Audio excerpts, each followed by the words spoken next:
Hi everyone, and welcome back to Chess for Charity. In this video, I'm going to show you an amazing king hunt as part of my series called Stranger Kings. So this series is all about crazy king chase downs, and this is one of them.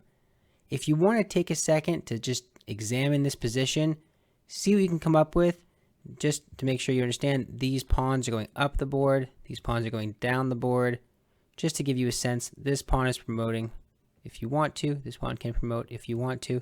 Give it a second. See if you can figure it out. It's a crazy position, and it was suggested to me on Discord, so big shout out to that person who did it. Let's see if you can give it a try. And while you think about it, let me just encourage you to please subscribe.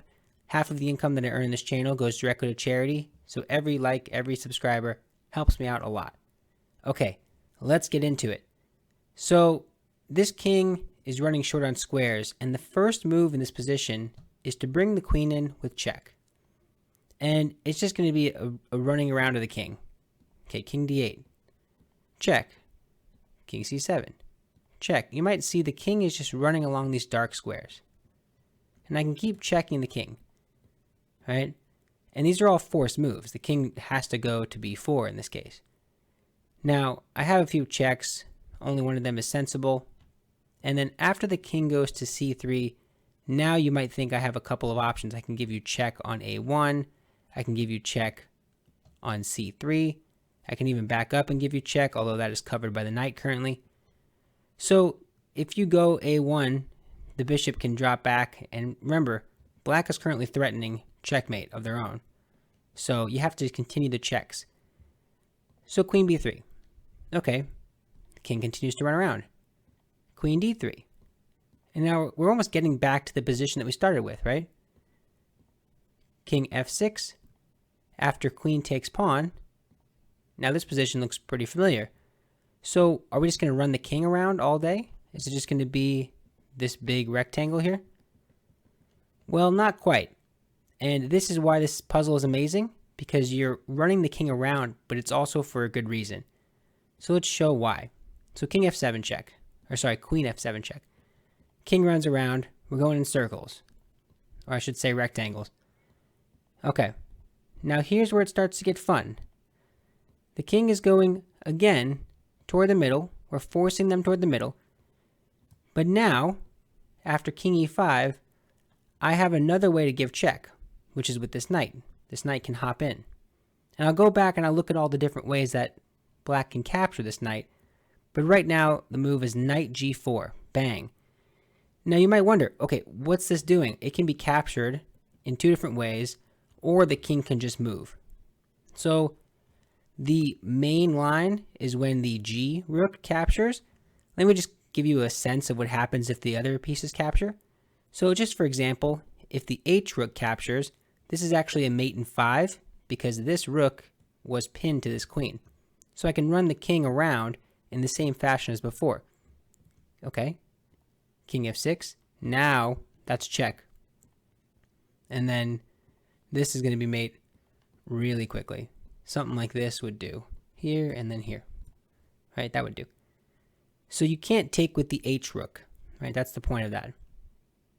Okay, so after you play knight g4 check, if you move with the king, this is a mate in 7. A lot of different ways you can do it. Just to show one example, f takes g. If the king doesn't want to capture, instead runs up the board. Either way, it's a mate in 6. G takes h4. That's a check, by the way. King f4. Kind of a cool move here. Rook f1. This can be captured, don't forget.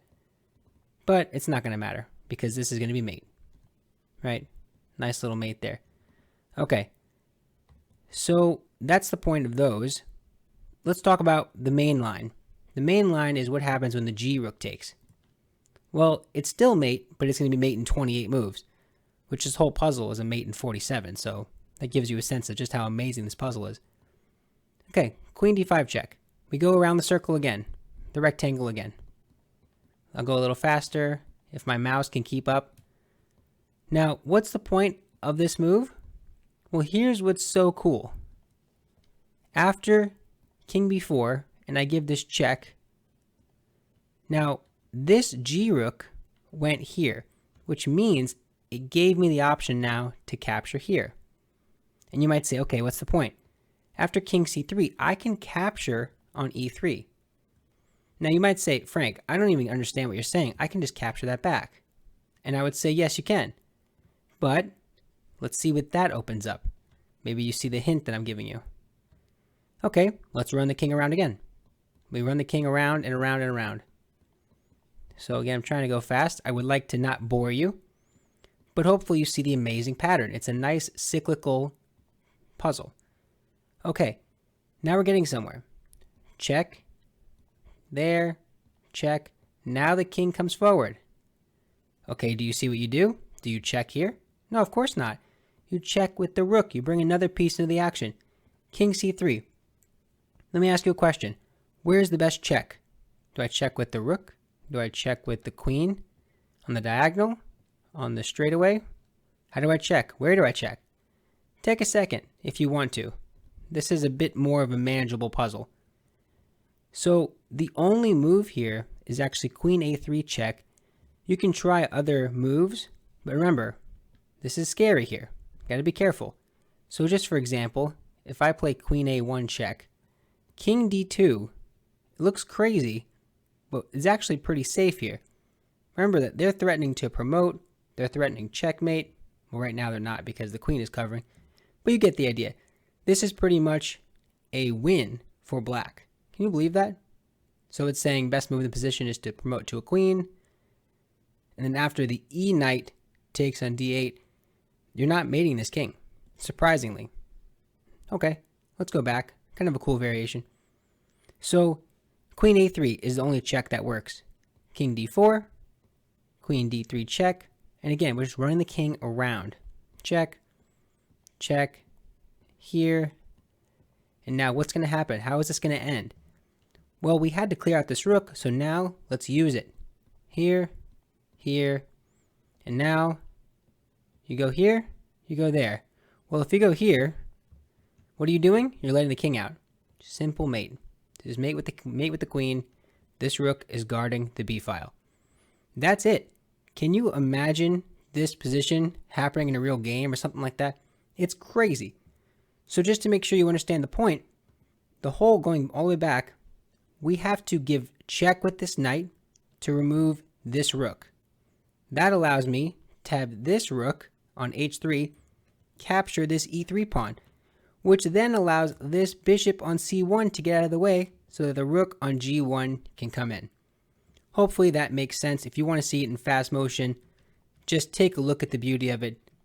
It's amazing. It's an incredible puzzle, and I'm so happy that everyone is sharing their compositions with me on Discord. It's a lot of fun. So just go through it. Check right there. That's the killer move. And then go back around the merry-go-round here. Take with the rook. That deflects the bishop away. And then go around again. And then now your rook is free to capture. Bang. And then you go around again. And that is game. Awesome, right? I hope you enjoyed it as much as I did. Big shout out to the person on Discord who suggested this puzzle. Thank you so much. If you enjoy the content, please be sure to subscribe. Helps me out a lot. That's it for now. Thank you so much. Bye.